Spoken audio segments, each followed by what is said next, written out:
Esse vídeo é patrocinado pelo meu xará, Dr. Gabriel Miranda. Abraço, Gabriel, muito obrigado. Não consegui assistir esse Caxias 1 Confiança Zero. Assisti um pedacinho em um link pirata, em uma transmissão pirata no YouTube, mas logo depois ela caiu. Assinar o Sportnet, se você não tem Claro TV ou Sky, não existe, não funciona. E o meu piratão não funcionou também hoje. Hoje deu tudo errado para assistir o jogo. Ouvi pelo rádio a maior parte, quando eu não estava pelejando para tentar assistir a partida. Então, hoje vai ser mais uma reflexão do nosso atual momento do que propriamente uma análise de pós-jogo mais aprofundada. Talvez até seja um pós-jogo mais curto. Mas a realidade que estamos aqui é: a nossa missão hoje é encontrar dois times piores que a gente até o final do campeonato, para a gente escapar do rebaixamento à Série D e tentar alguma coisa na Série C do ano passado. Esse time não tem a menor condição, a peso de hoje, de buscar um G8 e muito menos buscar um acesso à Série B do Campeonato Brasileiro.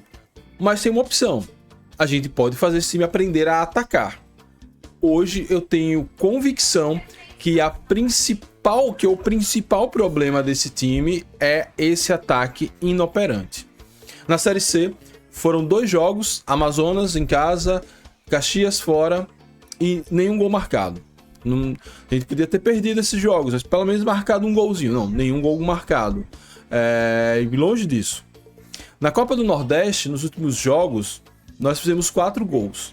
2 de bola parada na goleada que sofremos do Souza, lá em Souza, e na vitória sobre o Itabaiana. Na vitória do Fluminense, até que foram 2 gols, muito mais no talento individual dos jogadores, mas considerando ainda um Fluminense um time muito frágil, tecnicamente, não sei se dá para contar. Então, se a gente conseguir fazer que esse time melhore o ataque, talvez as coisas voltem a funcionar.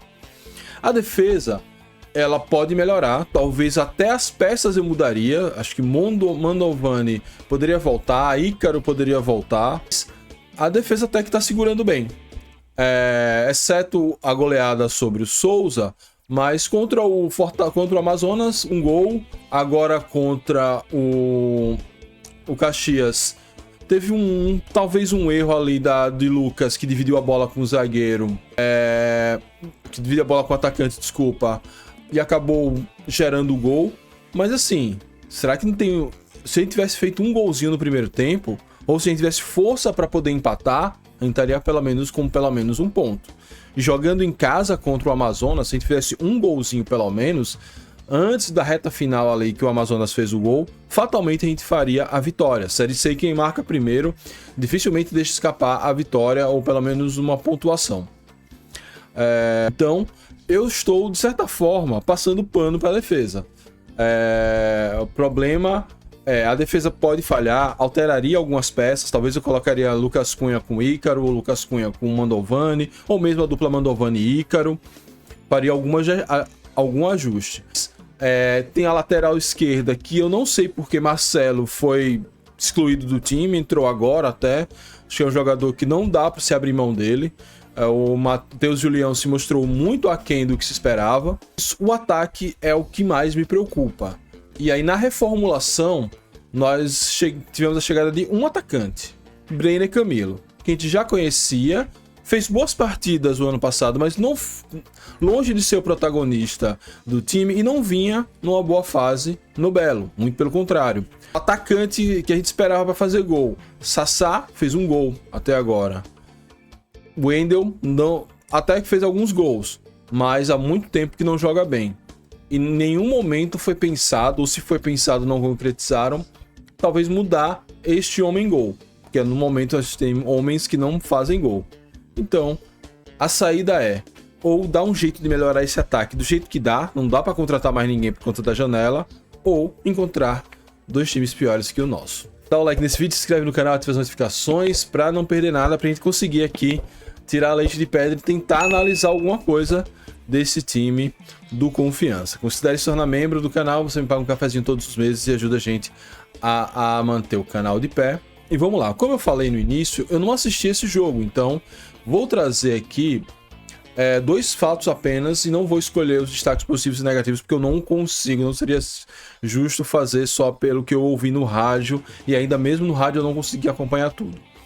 Bem, o que dá para perceber, e eu posso até estar sendo leviano nisso, é que o time, ele repetiu um esquema parecido com o do Itabaiana. Tem uma nova formação que preenche mais o meio-campo, um 4-2-3-1.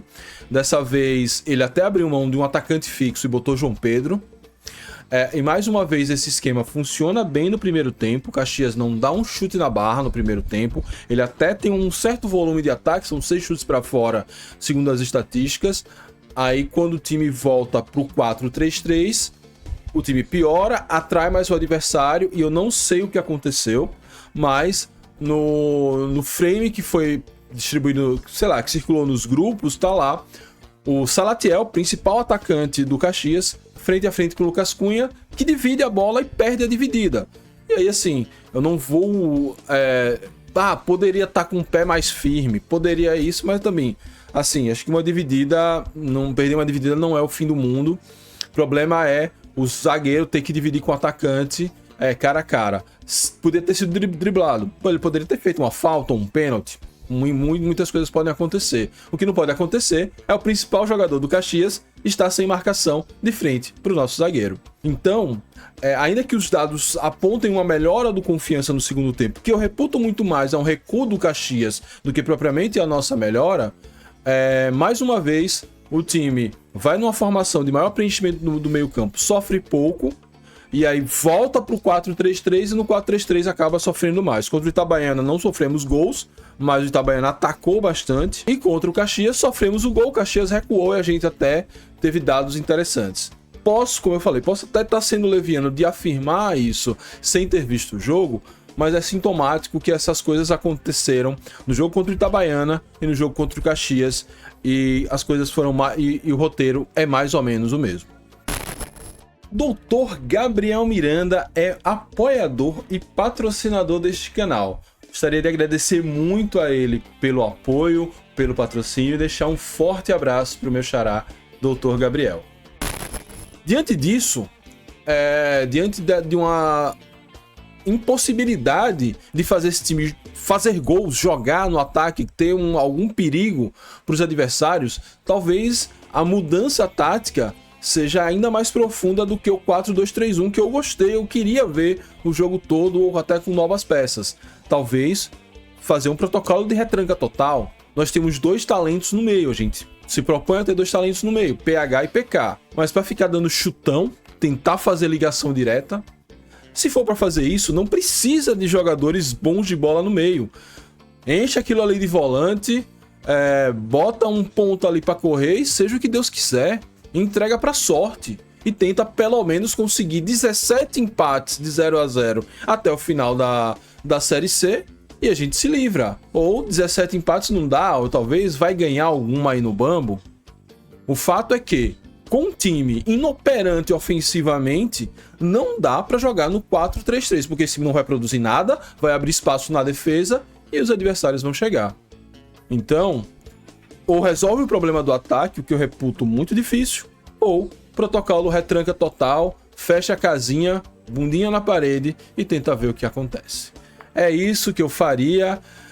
Enfim, tentei fazer aqui uma análise de um jogo que eu não vi, mas em um momento é muito preocupante. Em que pese o nosso sucesso na Copa do Nordeste é muito mais pela desvalorização e uma questão mais circunstancial. A gente deu uma certa sorte tanto no sorteio dos grupos como na definição da tabela, do que propriamente mérito nosso. Claro que também temos mérito nisso, mas a Série C está provando que o nosso time é muito frágil e que medidas precisam ser tomadas. Contratação não dá mais para fazer. Perderam a oportunidade de reforçar esse time, principalmente no ataque. Trouxeram reforços no meio para fazer ligação direta, ou seja, esses reforços estão sendo jogados ao léu.